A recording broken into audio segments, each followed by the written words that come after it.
Black hole एक ऐसा विशालकाय दानव जो अपनी असीमित गुरुत्वाकर्षण शक्ति से अपने रास्ते में आने वाली हर चीज को निगल लेता है। एक बड़े विशालकाय स्टार के सुपरनोवा एक्सप्लोजन से बना यह दानव इतना डेंस होता है कि अपनी दूरी पर स्पेस और टाइम को भी बेंड कर देता है। ब्लैक होल के पास मानो समय थम सा जाता है। इतना ही नहीं बल्कि ब्रह्मांड में सबसे तेज चलने वाला ऑब्जेक्ट प्रकाश भी इसके अंदर एक बार चला जाए तो कभी बाहर नहीं आ पाता और इसी के इर्द गिर्द घूमता रहता है। अपने रास्ते में आने वाले प्रकाश को भी न छोड़ने वाला यह पिंड अपने रास्ते में आने वाले हर चीज के लिए विनाश बन जाता है। क्या हमारा ब्रह्मांड भी इसी से ही बना है? क्या 13.8 अरब साल पहले बिग बैंग की शुरुआत भी ऐसे ही किसी ब्लैक होल से हुई थी?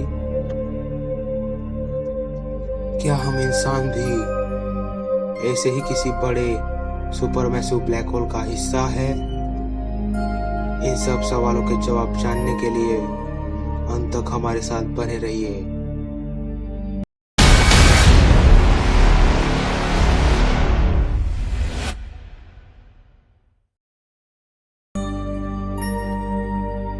Black hole big bang theory के अनुसार ब्रह्मांड में ब्लैक होल और व्हाइट होल दोनों ही एग्जिस्ट कर सकते हैं।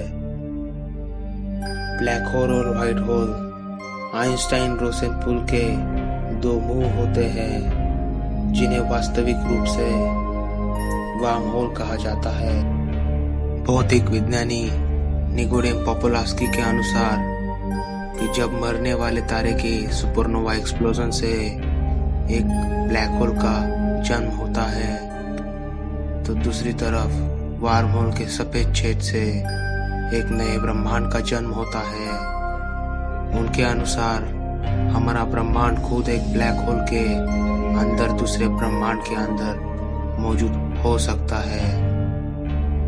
पोपलास्की के अनुसार यदि हमारा ब्रह्मांड एक दूसरे ब्रह्मांड में एक ब्लैक होल से पैदा हुआ था तो इसकी घटना सीमा को पार करना और दूसरी तरफ देखना असंभव होगा, जिसका अर्थ है कि कोई इस तरह से इस विचार को साबित या अस्वीकार नहीं कर सकता।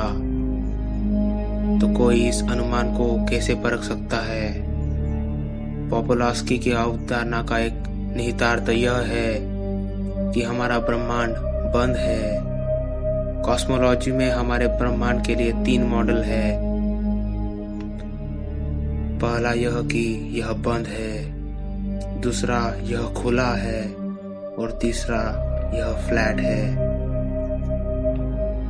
यदि यह बंद है और कोई हमारे ब्रह्मांड के किनारे पर उद्यम करने की कोशिश करता है तो आखिरकार वह वापस उसी स्थान पर पहुंच जाएगा जहां से उसने शुरू किया था। यह पृथ्वी की सतह पर चलने जैसा होगा। यदि आप किसी बिंदु पर पूर्व की ओर चलते हैं, आप पश्चिम में वापस आते हैं। पोपलास्की ने कहा यदि हमारा ब्रह्मांड समतल है और कोई अपने किनारे पर उद्यम करने की कोशिश करता है तो कोई भी उस तक नहीं पहुंच सकता क्योंकि यह असीम रूप से जारी है। यदि ब्रह्मांड खुला है तो यह सच होगा कि केवल यह घुमावदार होगा। इसका मतलब यह है कि अगर 2 बीम प्रकाश की जगह एक दूसरे के समांतर अंतरिक्ष में गोली मार दी गई तो एक सपाट ब्रह्मांड में वे समांतर रहेंगे। एक खुले ब्रह्मांड में रहते हुए वास्तव में एक दूसरे से दूर हो।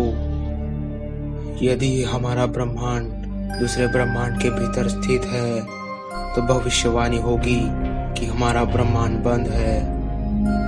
पोपलास्की ने कहा यह शायद किसी बिंदु पर परीक्षण किया जा सकता है यदि ब्रह्मांड बंद है, अगर कोई तारों को देखता है तो उनका प्रकाश आकाश के विपरीत तरफ दिखाई देगा।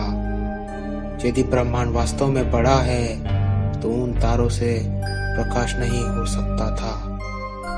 इसके अलावा ब्लैक होल घूमते हैं, सबूत बताते हैं, और अगर हमारे ब्रह्मांड का मूल ब्लैक होल घूम रहा था तो ब्रह्मांड में एक दिशा को प्राथमिकता दी जा सकती है।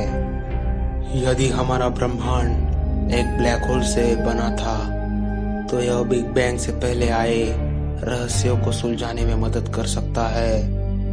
और क्या हमारा ब्रह्मांड बंद, सपाट या खुला था? यह वैज्ञानिकों की विलक्षणता से जुड़ी समस्याओं का अनंत घनत्व वाले छोटे बिंदुओं से बचने में भी मदद कर सकता है। सिद्धांत रूप में ब्रह्मांड एक विलक्षणता से पैदा हुआ था और हर ब्लैक होल एक विलक्षणता को जोड़ता है। सैद्धांतिक भौतिक विदों के लिए विलक्षणताएं बड़े सिरदर्द है, क्योंकि भौतिकी के नियम उनके चारों ओर टूट जाते हैं। तदनुसार यह थ्योरी मानती है कि बिग बैंग एक निरर्थक बिग बाउंस था, जिस पर ब्रह्मांड का परिमित न्यूनतम पैमाना था, या बिग बैंग एक सुपरमैसिव व्हाइट होल था जो हमारे मूल ब्रह्मांड में एक आकाशगंगा के केंद्र में एक सुपरमैसिव ब्लैक होल का परिणाम था। आपकी इसके बारे में क्या राय है, हमें कमेंट में जरूर बताइए।